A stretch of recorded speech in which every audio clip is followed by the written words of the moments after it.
So what's up, ladies and gentlemen? Joey here from the Oderman Family Farm, and I'm going to be, I guess you can say, rating this little tool here. It's a pipe cutter for like gas lines and things like that, and I already tried it out on my gas line on the 50. Reason for it is I'm going to convert this hard line here to a flexible line. I've got the flex line taken care of already, which I'll show you that here in a little bit, but it's not that bad of a cut here. Real nice and smooth, and I did clean back this tubing here for the gas line, just for the fact of it being able to slide on easier. I can always go back, leather, and paint if I choose to.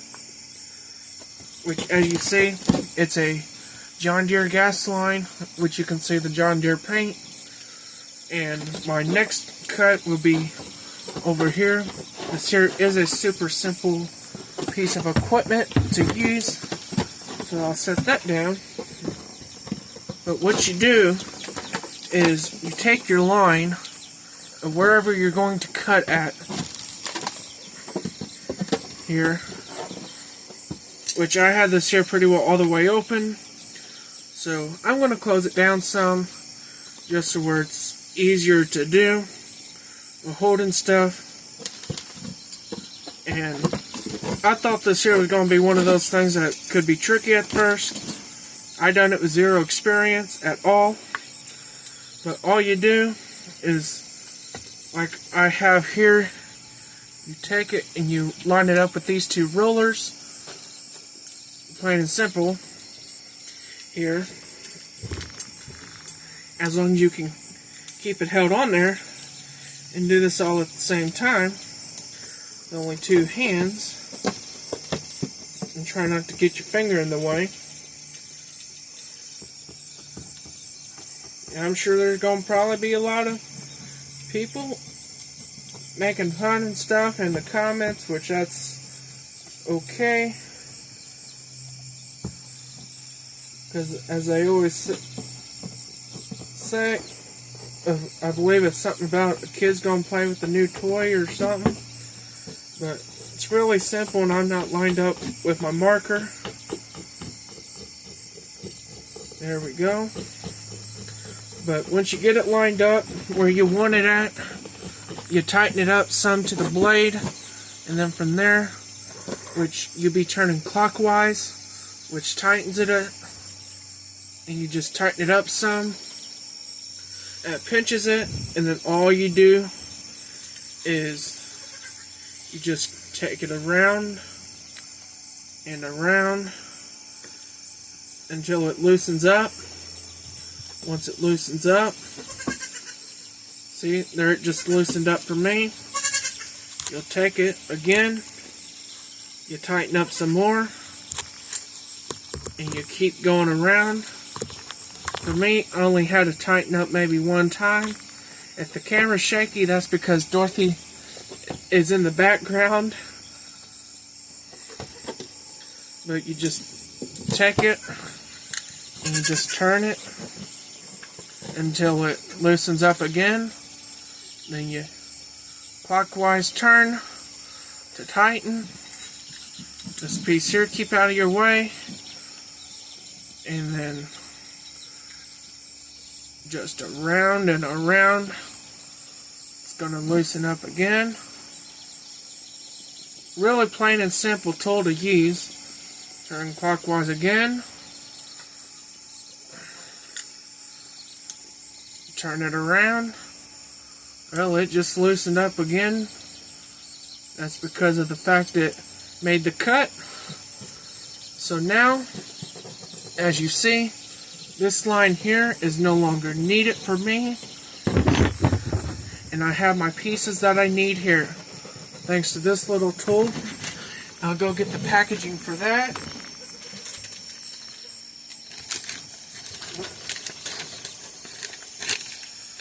Well, here's the instructions.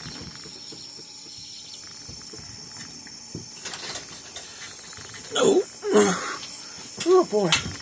But there it is. It's called a tube cutter. Just a real plain and simple tool to use. And it does have the instructions here on, excuse me, it does have the instructions there, which I didn't actually need these. I seen a video on YouTube about one similar to this, which not exact like this here, but it's smaller in diameter, does the same exact thing. So if I find that video, I will link it below in the description, because I already know this video is over a minute long. Oh.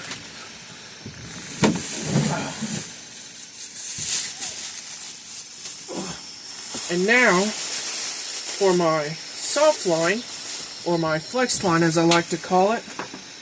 The tools I did it were used for this job, which there's the kind of filter I use. It is one of those Collier Genius Parts Universal Fuel Filter, and then its part number on the box up here is number 25050 21-S1. That's the part filter. As you see, I have the one just like it on here. I used a pair of channel locks, just mainly because I didn't have a flathead screwdriver for these little clamps here, as some might call them. But the idea here is this piece connects to the carburetor, so that will slide on this end here, of course, just like so, which I'm going to take this back off for the simple fact for my clamps are all the way on the other side where I put them at. So I'm just going to loosen one of these off of here. Wait, I think I might be able to just, okay, I can just do it like this here. Easy to slide on and off, no big deal, since they're not clamping nothing. I'm going to have to loosen it up though now.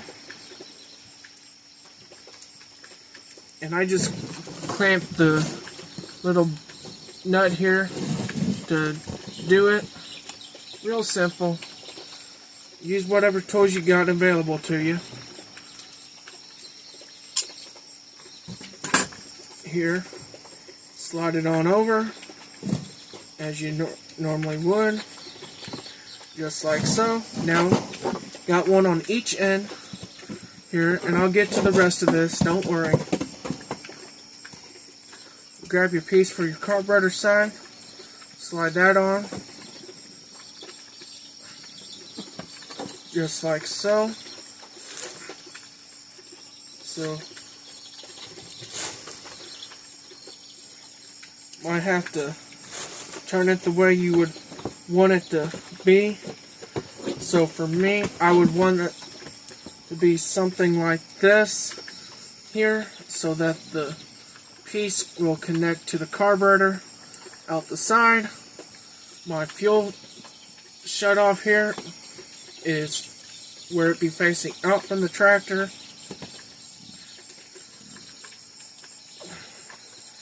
You'll slide your clamp back over, just like so. If you have a flathead screwdriver, then you'd tighten that down as normal. I do not, but let me see if I can find one. So give me a second. I'll pause this real quick. Alright folks, back now. Got a flathead screwdriver, as you see there. This here calls for a flathead. Dorothy's starting to mess with stuff again. Go on, Dorothy. Go on. Alright. You'll just put it in, tighten it down like normal. You can get your screwdriver in.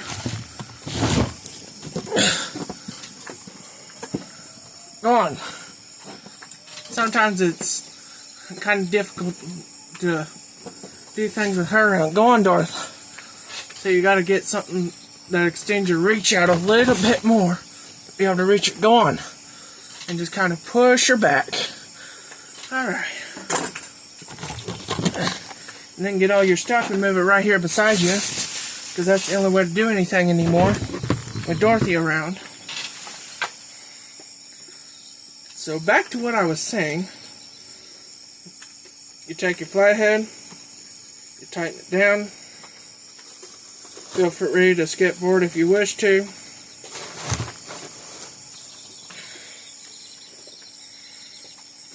So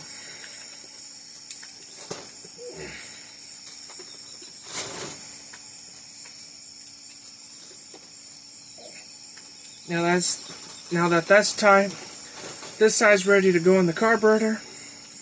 Go back to this side. You loosen this clamp up some.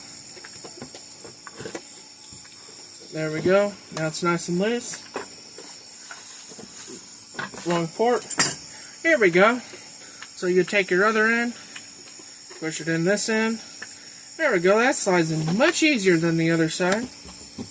Also, mainly because I had it cleaned out a lot more than the other side.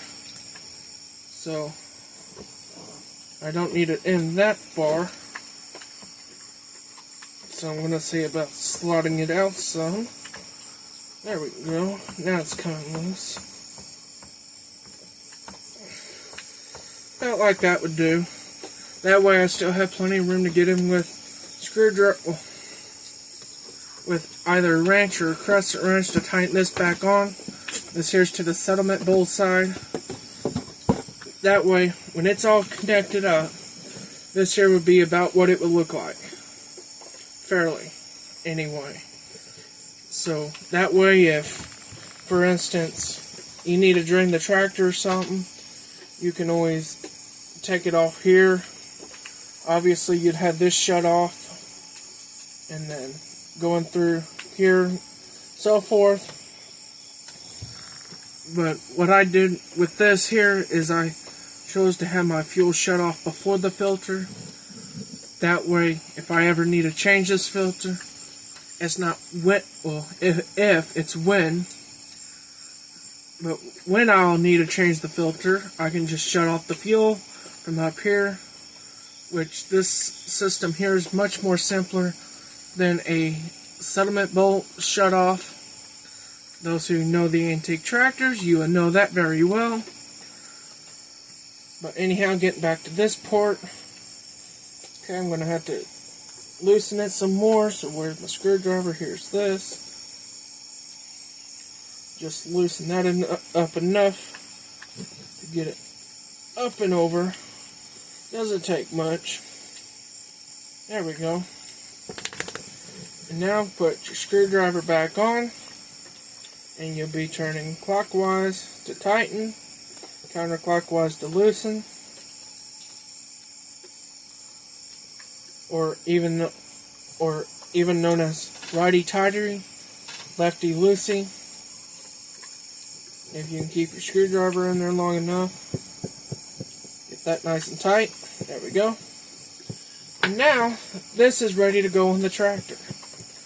So, but what it is, the settlement bulb be up here, fuel's always on here, it comes through.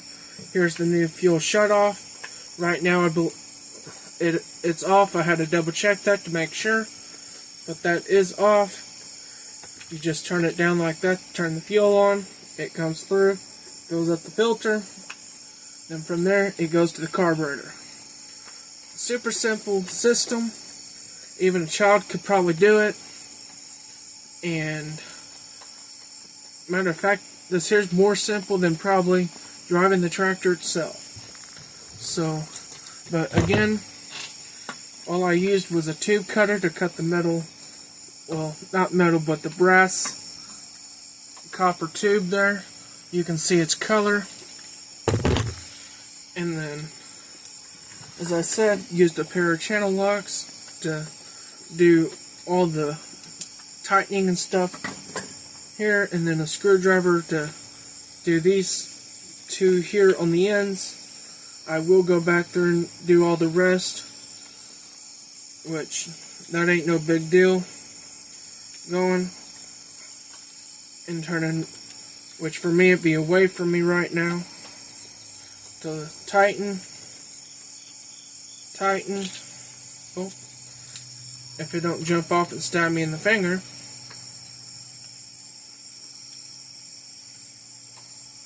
As I said, feel free to skip any part of this video.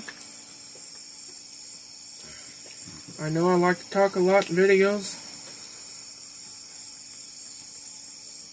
Sorry for not getting the actual installation of the fuel shutoff and filter on.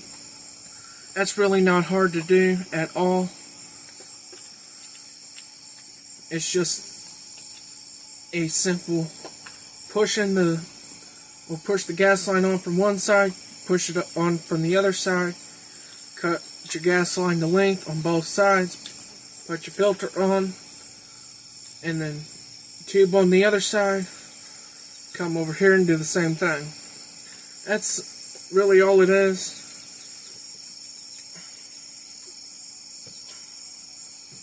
For those who know me would know I don't know much about tractors at all, and even I'm able to figure this out. So, but there, it's tightened up now. Turn this back off because I don't need it on. So everything looks good to me.